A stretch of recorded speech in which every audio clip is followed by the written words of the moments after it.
let's get this one off to a fun start. Worm poop. You spend all this time producing this stuff, so let's go through a few ways you can utilise it around the home and save yourself a few bucks along the way.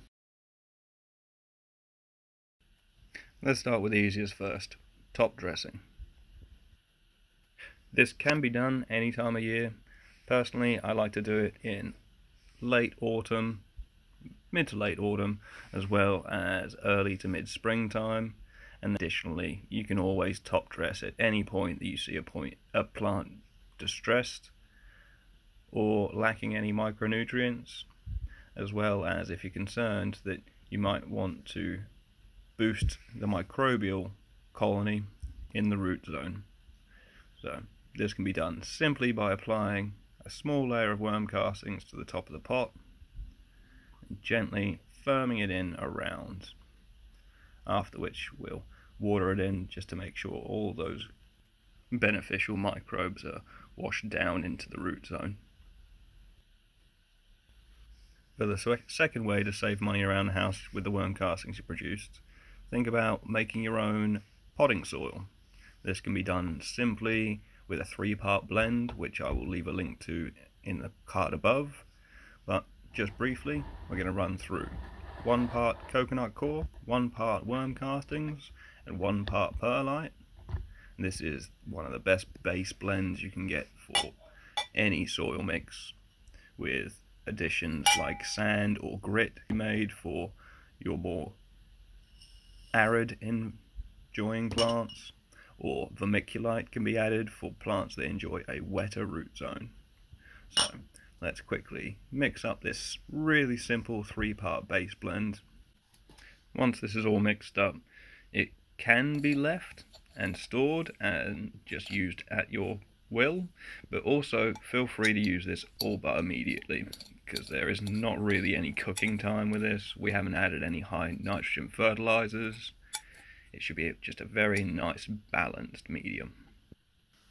So your top dress is all well and good until you get something like this, and you can kind of see quite clearly we're not getting any more media into that pot. So we've got one way which is going to take around 24 hours, and another way that I'm going to show you right at the end, which is a lot quicker and I'm actually starting to prefer the method for. If you haven't already, please consider hitting the like button, and to make sure you don't miss out on any of the upcoming content, consider hitting the subscribe button too. I've also got a different request for you this week. If you could please leave down below, so in the comment section, your favourite greener gardening channels, be it worm farming, organic farming, flowers. I'd like to start spreading out into the community and seeing what everybody is up to out there. So I'd really appreciate your help along the way. So both of these methods are going to start the same way, with an old polo shirt. My child's recently moved schools, so we have a lot of these t-shirts that we're going to cut up. So what I'm going to do is follow this seam, create a nice big square.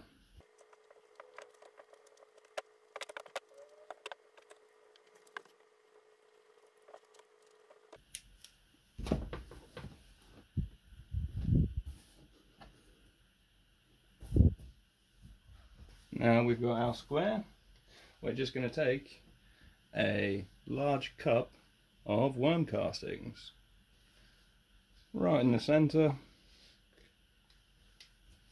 That's probably closer to 2 cups. And then we're going to pull these edges up, just forming a nice little parcel.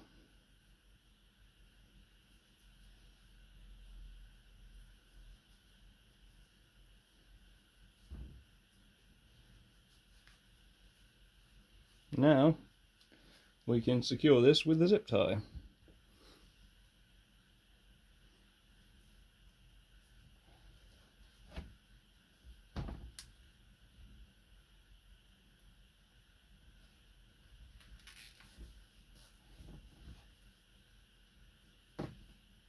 There we are. If you want to save yourself having to deal with some having to cut t-shirts, there is also the option of buying cotton bags. Make the job a lot easier. Fill them from the top, drawstring. You will also find compost bags for making compost tea online, but I haven't gone that far yet. These two methods alone have provided plenty enough for me. So they show you what to do with these once you've got the parcel going.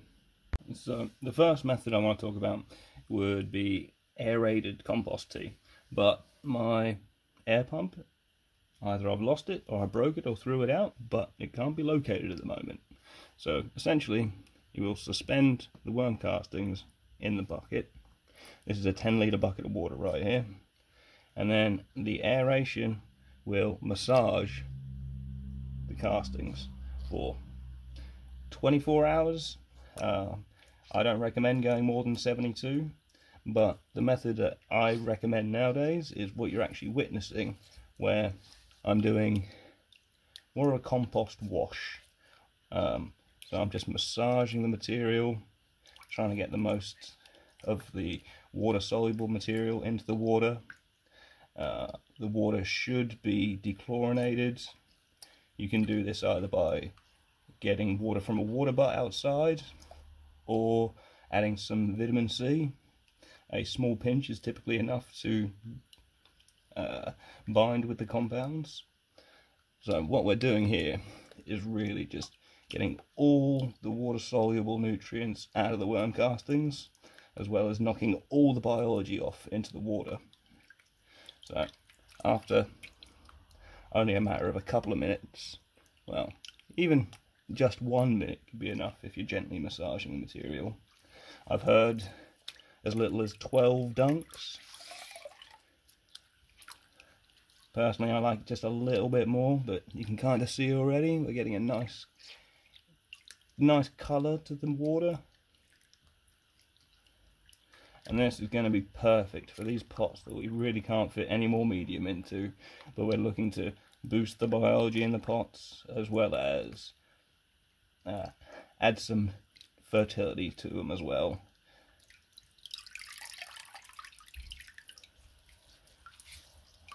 And that's it. How quick and easy was that? So now, this I will be feeding at a ratio of 10:1, but you can use it how strong you like. It is very unlikely you're going to burn any roots with this stuff. I hope you found these hints and tips useful today. And that's about it for us, and we'll see you all in the next episode.